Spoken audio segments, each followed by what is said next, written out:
What's going on, everyone? Welcome to another episode of the Fit, Healthy, and most of all, Happy podcast. I'm your coach and host, Josh, here with his co-host and co-coach, KG, and I'm in the house. And we got a killer episode. Make sure to bookmark this one or save the link for it or remember the number of it because this is going to be an incredible full guide with just 13 killer tips on how to eat out successfully. I pride myself in being able to maintain a strong, lean physique while eating out, and having those options. I've been trying to challenge myself to cook more, but at my base, I love going out. We've now done Chipotle almost 60 days in a row, which is crazy, and we've continued to show development in our physique, which we've been really proud of. And we're going to show you how you can go to your favorite restaurants, go out with friends, and still be really fit, healthy, and happy. So what's number one, Kyle? And before I jump into number one, we have an amazing present for you. It is 20 pages long. Is it a free ebook?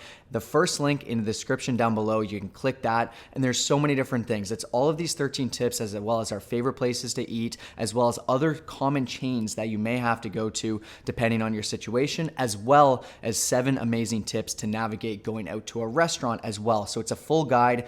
If you're ever stuck, if you ever want to go out and enjoy, which I know a lot of you do, and still get great results, click that, completely free, no catches. Now into number one. So number one, you're going to just be finding an accurate result in the database. So first off, when it comes down to it, you're going to want to log everything. It's going to help you stay on track. It's going to help you be accurate. That's why the first few tips are within that. But just search on MyFitnessPal, see what's in there. And a lot of times you'll find that if you're out to a restaurant, or especially if you're out to a popular chain, if you search Chick-fil-A burger, grilled chicken burger, it's probably going to be on there. So you can start with that. And that's all I'm going to talk about for number one. Use MyFitnessPal. It is very handy. If that's the app you use, that's the one we use. Now into number two.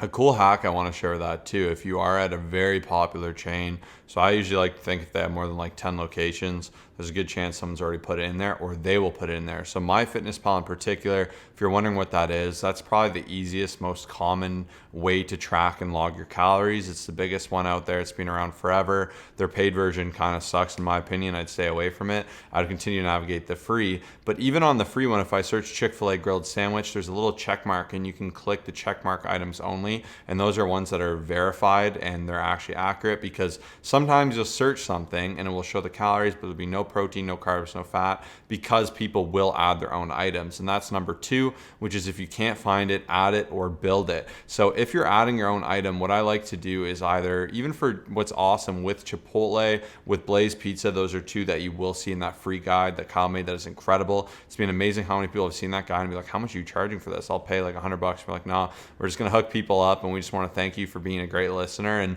that's what it's all about for us, just helping everyone do better. And we know this is a big pain point, being able to go out, enjoy your life, enjoy food, and we're really happy to solve that. But at all these big chains, going back to what I was saying before, even Chipotle, they have a nutritional calculator builder on their website. So I'll put in my exact bowl. I'll say normal rice. I'll go heavy veggie. I'll go double chicken. I can put everything in, and at the end I can see the carbs, the fats, the protein, as well as a lot of the micros for that bowl and the fiber. And I'll log it as Josh's Chipotle bowl, and I'll have it there. I'll create it as a custom food, and I'm good to go whenever I need to. If I'm at a restaurant, a really fancy one, I'm having the weirdest compilation of something. Let's say I'm having like a little bit of beef with some chicken, with some eggs, and then all of a sudden there's like some crazy fancy fondue bread or something weird. I don't even know if that's a thing. I'll really break it down item by item, and I'll log each individual item, do my very best, and that's what it's about. But what you can do too with your favorite foods at home, I have like Josh's smoothie, I have Josh's sub, which used to be the go-to sub everyone used to log, because I slapped that in MyFitnessPal, and it might seem time consuming, but it's a lot easier to take 5 minutes to really create that custom item than it is to do it every single time, every time you make a dinner, to put in all those things, because you can even save your favorite dinners. You can know how much you cook with oil at home, you can put all the items, you can put your little dessert, you can do all these things, and it's just a great way to navigate this. 100%. And number three, this is something I'm very passionate about as well, is just if it's too hard to build, or if it's not a situation where you're going to build it, you can find a twin. And what I mean by that is, let's say you happen to go to a random mom and pop pizza shop, and you've been to Pizza before, you've been to Pizza Nova, whatever your popular chain is, maybe Pizza Hut. You can log that pizza slice as something like Pizza Hut if it looks roughly the same size as what you're used to. And I've done this enough times to be able to eyeball things. I can pretty much look at something and know, okay, that's going to be more or less accurate. It's not always going to be accurate. It's not always going to be perfect. Keep that in mind. But at least I'd rather you put this in the system and know where you're at than just say, oh, I can't log it. And I'll use fries for an example. I have a rough estimation of what Swiss Chalet fries are. It's just a nice popular chain back home. And when I go out to a specific place, like such as a bar or whatever, if I happen to get fries, I'll be able to put that in there and try to replicate that. Once again, it won't be perfect, but at least I know, okay, this is probably about 600 calories. There's a little bit of extra oil here. Maybe I'll log some of that. And it helps me be able to understand. So when I go out, I can navigate this stuff, or I can pre-log it based off of the situation and adjust based off of portion sizes. So that's something I'll do here and there. It's not always going to be the go-to. I'd rather pick something specific like Chipotle or whatever, but if you are in the situation, it could definitely give you some sort of rough estimations.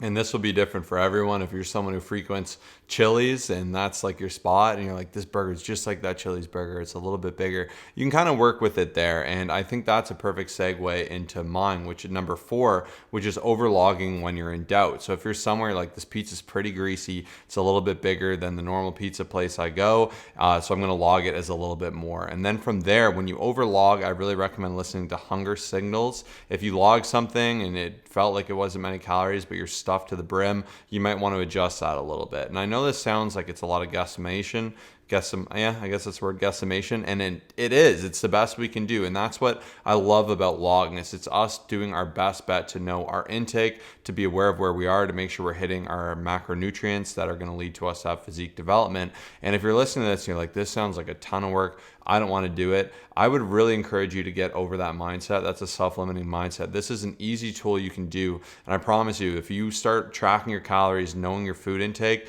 you're going to give yourself one of the biggest leaps you can in your journey if you haven't been doing that, because you can be hyper aware of what you're having. You can start to regulate those calories. You can increase your protein intake. It just creates a lot of freedom for you to see more change in your physique, and it gives you the ability to easily manipulate that data to bulk, cut, lean bulk, reverse, do all these other incredible tools that are out available. But it is that first step, and you got to get over that self-limiting belief that it takes too long. Because even for me, I've been doing this for a long time, doing it consistently. It takes me maybe 2-3 minutes a day. It gets easier the more you do it. You just got to get over that fear, put it in. And yeah, when you're eating out and you think there's a lot of oil, a lot of butter, make sure you encompass those and that you are overlogging when you aren't sure. I love that. And I'm so thankful that I pushed through those years, because now I'm able to go out to these situations and have so much more understanding than just saying, I have no idea. And that's what a lot of people do. But number 5 is just plan ahead when you can. Fail to prepare to fail. And there's so many different situations where Josh and I will know what's going on. We might have a specific UFC night. There's a specific place that we go to that we like some, boneless wings. And it's amazing to be able to put that into the log beforehand, because it helps us navigate the rest of the day. It helps us know, okay, how many calories do we have for the afternoon, for lunch, whatever the situation is. But so many people don't look up things in advance. They don't really care. They say, oh, you know what, I'll deal with it when it comes. Next thing you know, your calories have been met. You go out to this awesome restaurant, or you're out to eat with friends, or whatever the situation is, you're over your calories, you feel super guilty, and that's just not ideal. So for the most part, I'm sure a lot of you know roughly when you're going to go out. Of course you can't plan for every little thing, but if you can even look these places up in advance, most places will have some sort of menu, right? And that's what will help you stay on track. Like, that literally could be the difference between someone who goes out, binges, goes off, goes above and beyond, feels like crap and keeps going, versus someone who says, man, I feel good about my decision. I had a pound of wings. I was able to fit it in. I feel great. And the next day you keep progressing forward. So this is definitely a big thing that'll help you out for sure. I love this hack. Looking up the menus is one of my favorite things, because when you get there, you know exactly what you want. You're not rushed because everyone finds what they want in 2 seconds, like it always tends to be, and you just got to pick something. But you can know exactly what you want. You can know the calories, you can know the macronutrients, you can reverse engineer your day around that, and you can go out and enjoy it guilt-free. You can have the exact parameters to say, oh, I'm going to be able to have 2 drinks, this amazing meal, and they even have this really cool dessert. It's going to fit. I'm just going to have a smaller lunch, high protein breakfast. Boom, bada bing. You can now go out, really enjoy this situation to the max, and just be completely in line with your goal. So this is a huge hack. Don't underestimate this one. And number 6 is another one I'm really big on, and that is avoiding the extras or picking your fights, I like to call it. For me, if I'm going to have a pasta for dinner, it's going to be more caloric, it's going to be big. Maybe I'll skip out on that dessert. Maybe I won't have an appetizer. Or if I'm going to have a lighter dinner, maybe I will have that dessert, I'll have that appetizer. But you got to really know what your calorie situation is and where you can have the most success. Where I find most people go wrong, they'll order something, even the place we've been getting wings recently, you can add fries on for like $1.20, and it's just so easy to say, oh yeah, just bring them out, I'll only have a few. Fries, chips, pop, all those things, it's so easy just to keep having them and for it to be mindless, and you can be easily adding like 300 to 700 more calories just from fries and pop alone. Another good example is if you're enjoying eating out, you're getting a burger, maybe you don't get the bacon on there, maybe you don't get the milkshake, whatever it is, you got to pick your poison. And if you have more calories or it's what you truly love, you can always make a way to fit that in, but you have to identify what you love. I would always rather have more food myself than I would over dessert. I'd rather have like 1.5 pastas than a pasta and a dessert, and that's just how I am. Kyle loves desserts, he loves sweets, he loves ice cream, so he'll make sure to have the allocation to fit that in with his calories, and he might budget more of his day around that. And that's what it's all about, is that your own situational awareness to get more success. Yeah, you'll always have to make sacrifices, especially if you are looking to get results, to become healthier. And this is what's so cool, is you can fit it in, but unfortunately people think, oh, hey, I can eat out, and then just think they can have whatever at any given moment. And that's definitely not the case. We wanted to definitely clarify that, and I'm glad Josh brought that up. But number 7, I won't talk about it too much. I know we briefly mentioned it, but like I said, log even if you're unsure. You will not regret it, even if it is some sort of guess, even if it is rough estimation. You won't have a food scale. You won't know exactly how much butter they put in or whatever's going on, but it is a skill that can help you for the rest of your life. As I said, I'm so grateful I've learned it. I'm so grateful all of our clients are learning to navigate this, because when they go on vacation, when they have that thing pop up, they don't get stressed. They don't ball up and think, oh man, like they don't say no to these specific things because they're not sure how to navigate it. I used to have people say to me, I would never go out. I'd have to say no to these specific events, this birthday party, this thing. But now when you have that willpower, not that know-how, not even willpower, that know-how to be able to be like, oh man, I can look through a menu and get the highest protein thing and choose something that's good for me. Log even if you're unsure. It is a great skill. It'll help you in the long run. Awareness is everything, and by logging it, at least even if you made the intention to have a big meal, to go out, it's your favorite burger place, your buddy's back in town, you always get burgers, fries, and a milkshake, and you're comfortable with going 800 over your calories, it's good to put it in there and be aware. When you do, you're like, ooh, I'm 800 over, and you get home, you don't just go, oh, I've already had a bad day, so I'm going to just eat some random more nonsense in the cupboard because it's already a bad day, I'll fix it tomorrow. Don't do that to yourself. Have that awareness, track it in, be aware of it, and it's a good reminder to say, okay, next day I'm going to pull up my socks and get back to my schedule, and I'm going to enjoy that night for what it is. And that's a way healthier approach than being so maximal with like, I'm either having no calories and I'm being exactly perfect, or I'm going to go completely off the deep end. And that's how you become wishy-washy. That's how you can really just absolutely nuke your progress, nuke your motivation, because that day where you do that, then you have the extra things, and the next day you're lethargic and sluggish and you don't go to the gym, and it becomes this negative ripple effect. So you definitely want to do everything you can to avoid that there. So I think I'm really happy that Kyle brought that up. Another big one, number 8, is your situation will always be different on your goals. If I'm cutting, even though I'm heavier than Kyle, I might be having less food than he will. I need to understand that. I can't just copy his preferences. People will come out to eat with me a lot, especially when I'm eating more calories, like 3,600. They'll be smaller people. They'll be dieting themselves, and they'll be like, oh, Chipotle's heavy. I'm going to get what you got. My bowl most lunches is 1,400 calories. It fits for me. It works within my parameters. But if you're only having 1,800 or 2,200 calories, you're going to nuke a lot of your days of eating there. So you got to really identify what your situation is. If you're on a bulk, there's nothing wrong with getting all those extras. Maybe you can enjoy those fries, 80-20 rule, all these other amazing things. But you need to be aware of your situation, focus on yourself. And it's hard when most foods, like orders of one size fits all, but this is a fantastic tip. I love that. And I'm just going to jump right into number 9. I got my water right by my side here. And that's one of the biggest tips, is always have it by your side. It's going to help save you hundreds of calories. Potentially, it's going to fill you up. It's going to help you stay hydrated. And it's just one of the greatest things you can do for your health. So it's a great habit that when you are in that situation where you're eating out, always opt for water, as well as when you compare it to other drinks out there, such as the pops, the juices, and stuff like that. As Josh said before, I would rather just have proper food that's going to just offer me benefits, fill me up, and do all that great stuff than waste it on liquid calories. And yeah, just even if you have to ask for a cup, most places are pretty cool about it. They'll give you some tap water. Even Chipotle, they'll always offer it, and we can fill it up there and just get some water. But it's definitely one of the greatest hacks you can do, one of the greatest habits. And yeah, always have water by your side.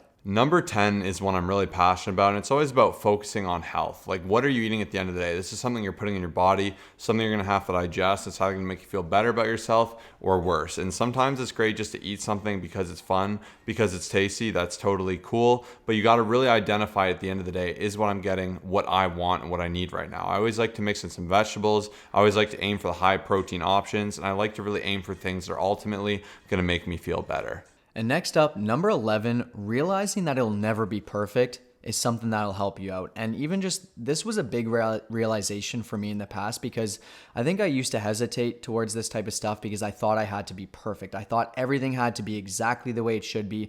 But when I realized that there's always going to be discrepancies, and it's more so about the awareness and the accountability rather than being perfect, that changed everything. Even just knowing that the FDA can have a margin of error of 25% for a regular food label, it helped me out because I realized that, hey, even if I can't have this situation perfect at this place, I can still have that understanding. I know it's going to balance out for the long run. Something I have will be a little bit lower, something else that I have might be a little bit higher, but it gives me more understanding, it gives me accountability. Like I said, it gives you that awareness as well. So when you go to that place, you're not trying to be absolutely perfect within the logging. You're not going to put the scale behind the counter and tell them to put it in there. There may be some days that person's feeling really nice to give you that extra little bit of rice. Usually I'll probably log a little bit extra, but it won't be perfect. It's just more so for the awareness and the accountability, like I said. Strive for perfection, don't expect it. That's how I really like to think of things, because it's awesome to aim for it. You always want to improve your accuracy as best you can, measuring, weighing, controlling. Even today at Chipotle, I said, could I get 2 scoops of rice? And it kind of directs them to that limit. Of course, there's always a margin of error. Is it a heavy scoop? Is it a light scoop? But we're doing our best, and it's a lot better than doing nothing, and being aware of it is just going to make it easier and easier for you. And into number 12, that is that servings, even at places, can be misleading. And I love this example because we went to Crumble Cookie for the first time. They're these big cookies. They're really big and juicy. And we went to have them. I looked at the board and it said each cookie was like 160 calories. And Kyle made a joke and he's like, ooh, since they're only 160 calories, I'm going to get 2 of them. And Kyle knew they weren't. Like, we were kind of joking beforehand, but a lot of people would just assume, oh, it's 160 calories. But then the lady said, no, that's per serving. Kyle's like, okay, how many servings are in a cookie? 2, right? Because it would make sense, like a smallerish cookie to be about 320. But she said no. She said 4 servings per cookie. And it's pretty criminal that they can do that, because most people would just assume 1 and 1 together. And this is where people can go wrong. If you're not being honest about yourself, you're not putting effort in your logging. If you're logging that cookie at 120 and you're having one of those every day and you're like, why am I not losing weight? But there's 400 calories you've neglected to log in. You do that across multiple things. That's where half doing something is worse than almost not doing it at all. So that's where you do want to strive for that perfection, but not expect it. Yeah, even when I looked at the menu, I saw the fine print. It was in the smallest writing ever, and we were saying that a place like this, they don't want to advertise 640 calories for the cookie. I think a lot of people would be turned away. Of course, if you want to enjoy it, cool. That's awesome. Like, we're not here to talk down on these specific foods and these specific things. I love fitting things into my schedule, but a lot of people will look at these situations, wonder why they're not making progress, say, hey, I'm doing everything, I'm fitting this flexible dieting, I'm doing this stuff. And it brings me into number 13, which is just log everything. And the reason I'm saying that is because there are so many situations, once again, people may be having 300 to 600 calories more based off of the liquids, the bites of their partner's sandwich, the little oils, just the sauces, like everything else. So if you can aim to put everything in there as best as you possibly can, that's going to give you maximum accuracy, right? And it's just about not taking those shortcuts, because as I mentioned, so many people will say, hey, I'm fitting these things in, what's going on? And that's why we wanted to give you these 13 tips and help you just see the best results possible while having a social life, while enjoying, and while just doing some great things in your fitness journey. Being successful with fitness long term is about learning how to navigate in your life that in a way that doesn't deter you from living your life. And eating out food is going to be a big part of your life. Going to dinner, having celebrations, needing to pick something up quick. Use these tools. Get the free ebook. It's totally free. We just want you to have it because we want you to be fitter, healthier, and happier. And we want to overcome this obstacle for those of you that are struggling with it. So that is the first link in the description of this episode. Whether you're on Spotify, iTunes, anything like that, it is the first link. Totally free. Just put your email. We'll send that over to you like a VIP service. And we just want to thank everyone for tuning in. Also, if you, for whatever reason, aren't able to do that there, you can just message us on Instagram. Our Instagram is @ColossusFit, COLOSSUSFIT. Make sure you're following us over there. Tons more great content to come. Thanks for tuning in today. Have a fantastic day.